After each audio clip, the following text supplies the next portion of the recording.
Every night as the sun sets over Michigan cities, the lights of Detroit, Lansing, and Flint begin to glow against the cold sky.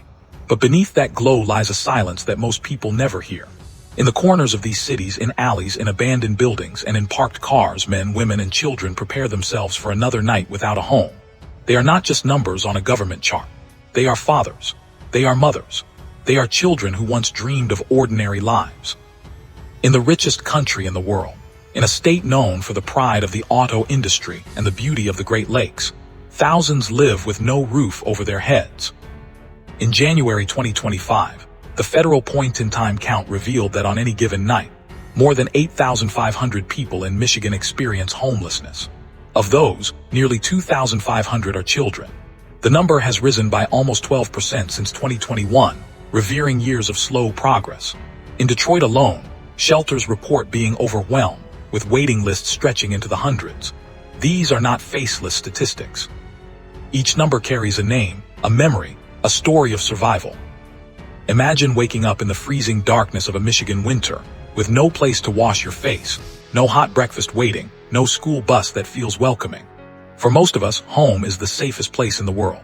But for the homeless in Michigan, the streets are anything but safe. The cold here kills. In 2024, at least 74 people in Michigan died from exposure while homeless, their bodies discovered in alleys, tents, and cars turned into makeshift bedrooms. Homelessness in Michigan is not just about poverty. It is a complex story of how systems fail the vulnerable. Job loss, mental health crises, domestic violence, substance addiction, soaring rent prices. Each is a domino, and when one falls, others follow. Behind every person you see sitting with a cardboard sign is often a series of collapses, one after another, until there is nothing left. Detroit, Flint, Lansing. Cities once defined by booming industries, humming factories, and steady jobs. Now they carry scars of decline. When the auto industry shrank, when steel mills shuttered, when water turned poisonous in Flint, families lost not just paychecks but futures. The fall of industry was not just an economic blow. It was the beginning of a cycle of instability that still haunts Michigan today. Take Detroit. Once it was the manufacturing capital of the world, the proud home of Ford and General Motors, where a high school diploma could get you a job that could buy a house, raise a family, and retire with dignity. But in 2025, Detroit's poverty rate remains one of the highest in the nation, at nearly 30%. And in those neighborhoods where factories once roared, now stand abandoned houses, collapsed roofs, empty lots. The people left behind carry the weight of a system that has moved on without them. And yet behind the harsh statistics, there are human faces. A mother named Cassandra, who lost her job in Lansing when the restaurant she worked at closed during the pandemic. She tried to keep her family together, renting smaller apartments, working odd jobs. But when rents surged in 2023, up by more than 20% in Michigan cities, she could no longer afford a place to live. Now she and her 2 children sleep in the backseat of her car, moving from parking lot to parking lot, hopping not to be noticed. She says the hardest part isn't the cold, but her children asking, "Mom, when can we go home?" Or Robert, a veteran from Flint. He served in Iraq, returned with scars invisible to most, PTSD, nightmares, chronic pain. Promises of support and housing never materialized. In 2025, nearly 1,200 veterans are homeless in Michigan, men and women who once wore the uniform of their country. Robert spends his nights under an overpass, his only protection a thin sleeping bag and the company of others who share his fate. "We fought for this country," he says, "but it feels like we came back to nothing." These stories are not rare. They are everywhere, hidden in plain sight. Homelessness in Michigan is not always tense on sidewalks like in Philadelphia's Kensington Avenue or Los Angeles Skid Row. Here, it often hides. Families doubled up in crowded apartments, teenagers couchsurfing from friend to friend, people living in cars, parking behind supermarkets to avoid attention. This hidden homelessness makes the problem harder to see and harder to solve. Rural Michigan tells another part of the story. In small towns across the Upper Peninsula, in counties like Alger or Gojbek, homelessness looks different. It might be a family staying in a camper without heat, or an older man sheltering in a hunting shack. Resources here are scarce. The nearest shelter may be over 50 miles away. Public transportation is nearly non-existent. The rural homeless are invisible, not counted in surveys, not seen on nightly news, but their struggle is no less real. What drives this crisis deeper is housing itself. In 2025, Michigan faces an affordable housing shortage of nearly 200,000 units. For every 100 low-income renters, only 37 affordable homes exist. This mismatch forces families to make impossible choices: pay rent or buy food, heat their home or keep the lights on. One missed paycheck, one medical bill, one broken-down car, and stability collapses. But beyond numbers, beyond policy, there is something else that defines Michigan's homelessness crisis: stigma. Too many people still look at the homeless as if they are the problem, not the symptom of larger failures. They are dismissed as lazy, addicts, people who should have worked harder. Yet studies show that 40% of Michigan's homeless population are employed, working jobs that simply do not pay enough to cover housing.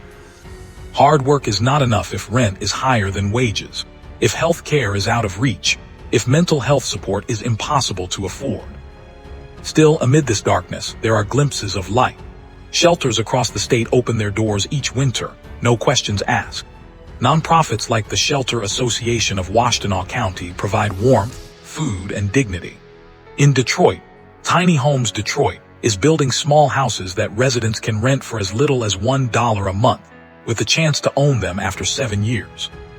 In Grand Rapids, micro-home communities are rising, offering not just shelter but counseling, job training, and a sense of belonging. But the truth is, these efforts, while inspiring, are not enough. Demand far outweighs supply. In Detroit, waiting lists for housing programs can stretch for months. Families desperate for stability are told to wait, when waiting means another night in the cold, another night of fear, another night of survival. Homelessness in Michigan is a crisis decades in the making, but it is also a reflection of us, of what we value, of who we choose to see, and who we choose to ignore. Behind every statistic is a story of loss, but also a story of resilience.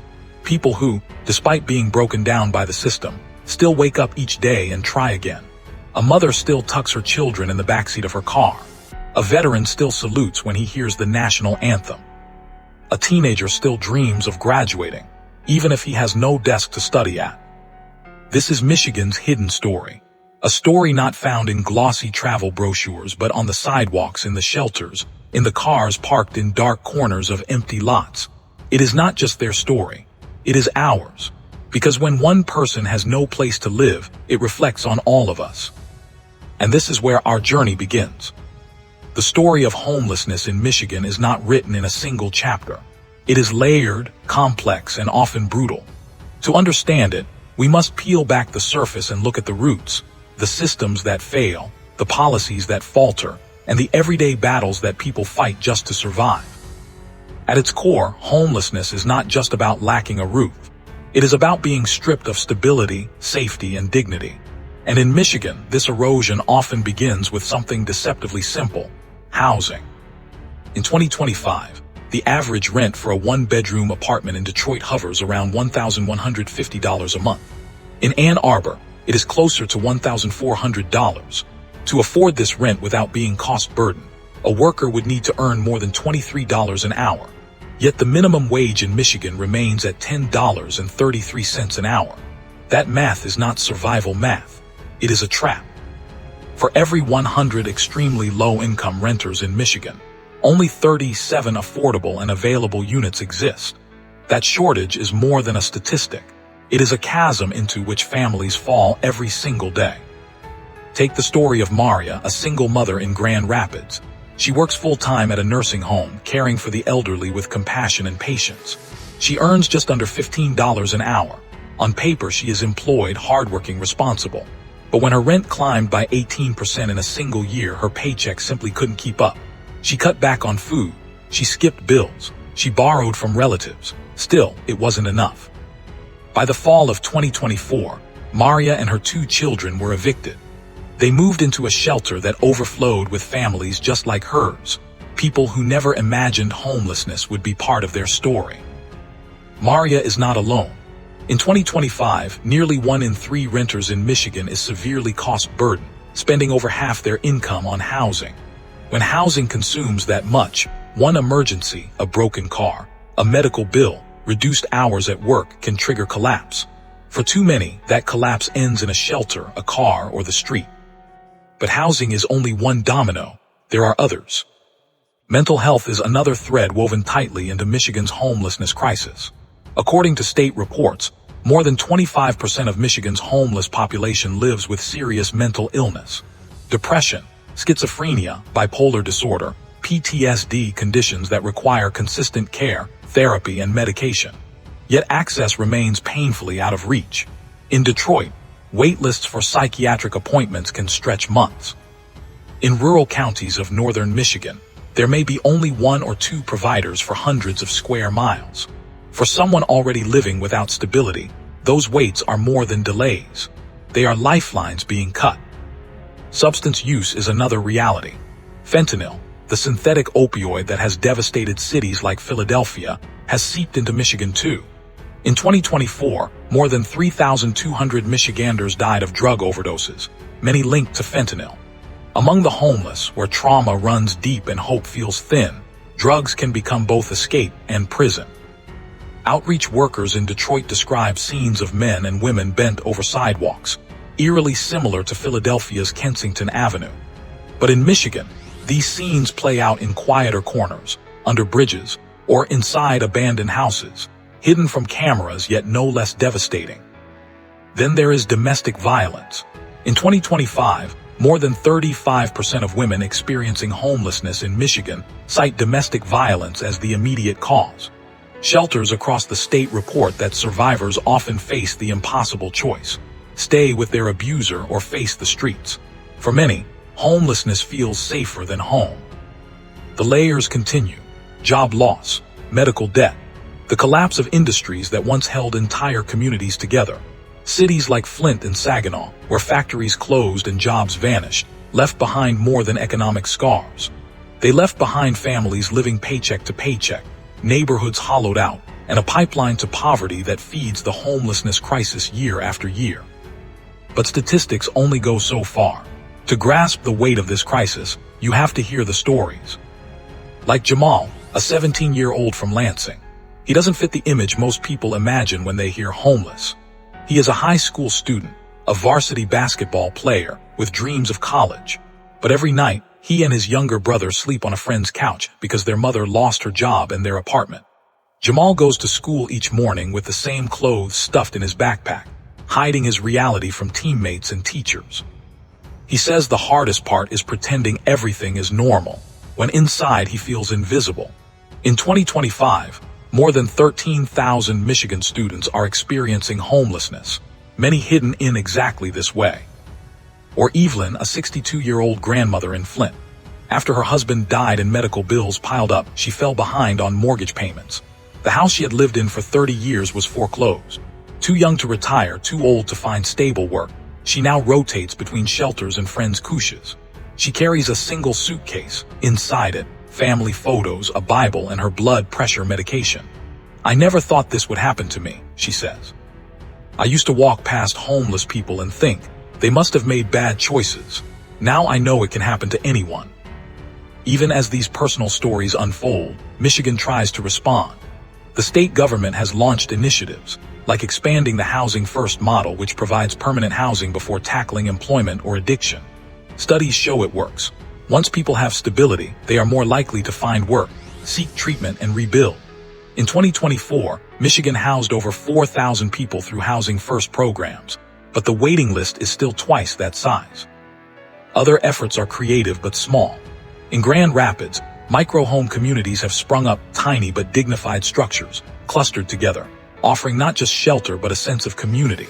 In Traverse City, churches have opened parking lots for families living in cars, providing safe spaces with bathrooms and security.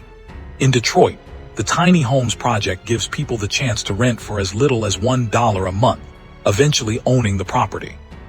For many, it is the first set of keys they've ever held. But these solutions, as inspiring as they are, cannot keep pace with the scale of the crisis. Michigan needs tens of thousands of affordable housing units, but in 2025, new construction is focused largely on luxury apartments and market-rate housing. Homeless shelters remain overcrowded, underfunded, and overstretched. Nonprofits patch holes where government fails, but burnout is common, and resources are thin. And yet, amid despair, there is resilience. Outreach workers describe moments of extraordinary courage. A homeless veteran who saves his food stamps to buy dog food for his companion. A mother who works double shifts and still reads bedtime stories to her children in the backseat of a car. A teenager who studies for exams by flashlight in a shelter. These are not people who have given up.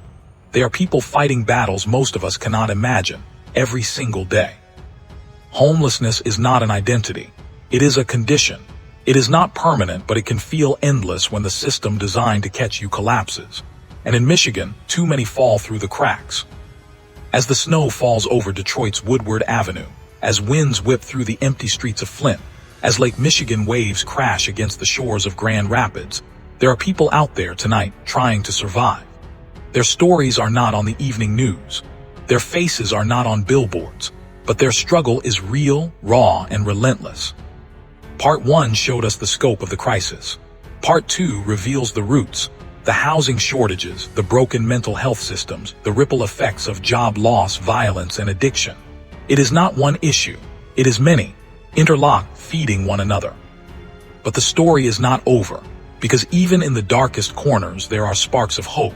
Sparks that, if fanned, could grow into something bigger. The question is not whether change is possible.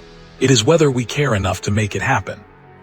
And as we move forward into the next chapter of Michigan's story, we must ask, what will it take to turn sparks into fire? Homelessness in Michigan is not an isolated tragedy. It is part of a larger national wound. Across the United States in 2025, more than 770,000 people are homeless on any given night, the highest number ever recorded since data collection began. Of those, nearly 30% are families with children. And while cities like Los Angeles and New York capture headlines with sprawling tent encampments, states like Michigan reveal a quieter but equally devastating crisis, the kind that hides in plain sight. Compared to California, where more than 180,000 people are unhoused, Michigan's numbers may seem small, but scale is not the point. Proportion is. For a state with just over 10 million residents, Michigan's 8,500 unhoused people represent entire neighborhoods' worth of lives erased from stability, erased from comfort, erased from the promise of the American dream. And the factors pushing people into the streets are not slowing. Inflation, soaring rents, rising utility costs, stagnant wages, all are converging. In 2025, a single parent earning minimum wage in Michigan would need to work 90 hours a week to afford a modest 2-bedroom apartment. That is not a path to stability. That is a treadmill with no end. But the story of homelessness cannot end with despair. It must end with choices, because homelessness is not inevitable. It is the result of policy, of investment, of what a society chooses to prioritize. We know what works. The housing first model has been proven across the country. When people are given stable housing without preconditions, the majority stabilize, find work, seek treatment, and rebuild their lives. In states that invested heavily in housing first, chronic homelessness dropped by more than 30%. Michigan has tested this model, and the results are clear. But scaling it requires courage, political will, funding, and the recognition that housing is not a privilege, but a human right. We know prevention matters. Keeping people housed is far cheaper and more humane than trying to rebuild their lives after the collapse. Rental assistance, eviction diversion programs, affordable housing mandates, these tools exist. In 2024, Michigan's eviction diversion program prevented more than 9,000 families from becoming homeless. Yet funding for such programs remains fragile, vulnerable to budget cuts and political cycles. We know mental health and addiction support are essential. You cannot address homelessness without addressing trauma, without treatment for those who self-medicate their pain, without care for those fighting depression, schizophrenia, or PTSD. Expanding Medicaid coverage, increasing psychiatric services, and integrating treatment with housing are not luxuries. They are lifelines. And we know stigma must be shattered. The homeless are not others. They are us. They are the veteran who fought for this country, the grandmother who worked 30 years, the student who dreams of college, the mother who reads bedtime stories in the backseat of a car. Until society stops seeing them as problems to be swept away and starts seeing them as neighbors deserving of dignity, the cycle will continue. So what kind of Michigan, what kind of America, Do we want to be in 2025 and beyond? One that looks away from people huddled under blankets on cold sidewalks, or one that steps closer, listens, and acts? Picture this: a cold January night in Detroit. Snow falls, muffling the city's noise. A man sits on the steps of an abandoned church wrapped in a thin coat. His breath is visible in the air. Cars pass by, most don't see him. To them, he is invisible, but he has a name, he has a story. And like thousands of others, he once had a home, a family, a life that looked like yours. Now picture something different. That same man a year later in a small but warm apartment. He cooks dinner on a stove. He locks his own door at night. He sleeps in a bed. He wakes not with fear but with possibility. That transformation is not a dream. It is a choice we as a society can make. Because in the end, homelessness is not just their problem. It is ours. It reflects who we are, how we care, and what we believe about one another. Michigan's story is America's story of decline, of resilience, of failure, of hope. The struggle continues. The numbers are daunting. The challenges are immense, but nothing is truly invisible if we choose to open our eyes. And maybe, just maybe, change begins with that first step.